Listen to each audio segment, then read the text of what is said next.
PM news YouTube channel में आपका स्वागत।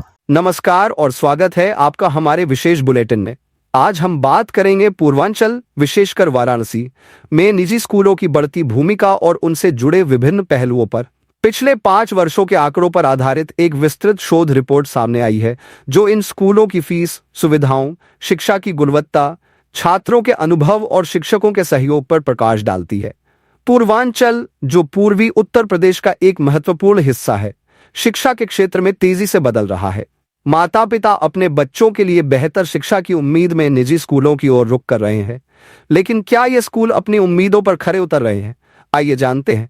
सबसे पहले बात करते हैं फीस की। निजी स्कूलों की फीस संरचना काफी जटिल है, जिसमें प्रवेश शुल्क, वार्षिक परीक्षा शुल्क और मासिक ट्यूशन फीस शामिल होती है।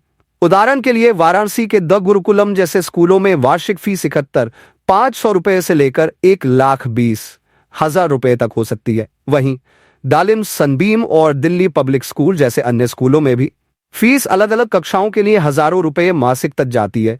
लेकिन सबसे बड़ी चिंता फीस वृद्धि को लेकर है। मई 2025 में हुए एक राष्ट्रव्यापी सर्वेक्षण के अनुसार 81% माता पिता ने बताया कि 2025-26 शैक्षणिक सत्र के लिए फीस में 10% या उससे अधिक की वृद्धि हुई है। चौंकाने वाली बात यह है कि 22% माता पिता ने 30% से अधिक की वृद्धि दर्ज की और कुल 50% माता पिता ने 20% से अधिक की फीस वृद्धि का सामना किया। उत्तर प्रदेश में शुल्क विनियमन अधिनियम 2018 के तहत निजी स्कूल सालाना 9% से अधिक फीस नहीं बढ़ा सकते, लेकिन ये आंकड़े बताते हैं कि कानून और उसके पालन के बीच एक बड़ा अंतर है, जिससे माता पिता को भारी वित्तीय बोझ उठाना पड़ रहा है। अब बात करते हैं सुविधाओं की। पूर्वांचल के निजी स्कूल, खासकर वाराणसी में, अपनी आधुनिक और अच्छी तरह से बनाए रखी गई सुविधाओं के लिए जाने जाते हैं। इनमें स्मार्ट बोर्ड, डिजिटल क्लासरूम, सुसज्जित विज्ञान और कंप्यूटर लैब और विशाल पुस्तकालय शामिल है। खेल सुविधाओं पर भी काफी जोर दिया जाता है, जिनमें क्रिकेट, फुटबॉल, टेनिस, जिम्नास्टिक और स्केटिंग के लिए शीर्ष स्तरीय सुविधाएं शामिल है। कई स्कूलों में ऐसी क्लासरूम और परिवहन सुविधाएं भी उपलब्ध है जो सीखने के लिए एक अनुकूल माहौल प्रदान करती है। हालांकि स्वच्छता सुविधाओं पर एक विस्तृत नजर डालने पर एक अलग तस्वीर सामने आती है।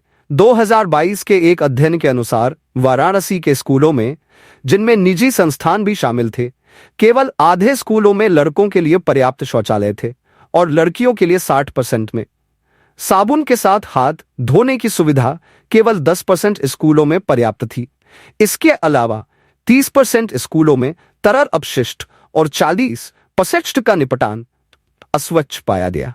यह दर्शाता है कि सामान्य स्वच्छ सुविधाओं की धारणा और बुनियादी स्वच्छता प्रावधानों की वास्तविकता में अंतर हो सकता है।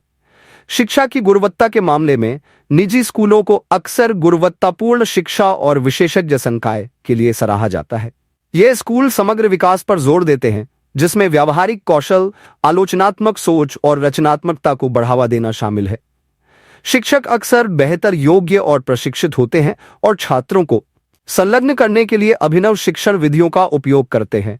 हालांकि एक रिपोर्ट बताती है कि बच्चों के घरेलू वातावरण के लाभों को ध्यान में रखने के बाद निजी स्कूलों में सीखने के परिणाम सरकारी स्कूलों से भौतिक रूप से भिन्न नहीं हो सकते हैं। चिंताजनक रूप से निजी स्कूलों में 5वीं कक्षा के 35% छात्र अभी भी एक बुनियादी पैराग्राफ नहीं पढ़ सकते हैं। यह इस धारणा को चुनौती देता है कि निजी स्कूल हमेशा अकादमिक रूप से बेहतर होते हैं। छात्रों के अनुभव और शिक्षकों के सहयोग की बात करें तो निजी स्कूलों में छात्रों को अक्सर सीखने का आनंद लेते हुए और शिक्षकों व दोस्तों के साथ अविश्वसनीय यादें बनाते हुए देखा जाता है। कम शिक्षक छात्र अनुपात शिक्षकों को व्यक्तिगत ध्यान देने में सक्षम बनाता है, जिससे छात्रों में आत्मविश्वास और आत्ममूल्य बढ़ता है। शिक्षक अक्सर सहयोगी और बहुत मददगार और मिलनसार स्वभाव वाले होते हैं, जो एक सहायक सीखने का माहौल बनाते हैं। हालांकि सुरक्षा एक महत्वपूर्ण चिंता का विषय बनी हुई है। अप्रैल 2025 में वाराणसी के एक निजी स्कूल में एक 18 वर्षीय छात्र की कथित तौर पर गोली मारकर हत्या कर दी गई थी। यह घटना स्कूलों में सुरक्षा उपायों के निरंतर कार्यान्वयन और निगरानी की आवश्यकता पर जोर देती है। संक्षेप में, पूर्वांचल में निजी स्कूल गुणवत्तापूर्ण शिक्षा और समग्र विकास की पेशकश करते हैं, लेकिन फीस वृद्धि, स्वच्छता सुविधाओं में कमी और सीखने के परिणामों की वास्तविक प्रभावशीलता जैसी चुनौतियां बनी हुई हैं। माता पिता, स्कूल प्रबंधन और नीति निर्माताओं को मिलकर काम करने की आवश्यकता है ताकि यह सुनिश्चित किया जा सके कि निजी शिक्षा वास्तव में अपने वादे को पूरा करे और सभी छात्रों के लिए एक सुरक्षित, गुणवत्तापूर्ण और सुलभ सीखने का अनुभव प्रदान करे।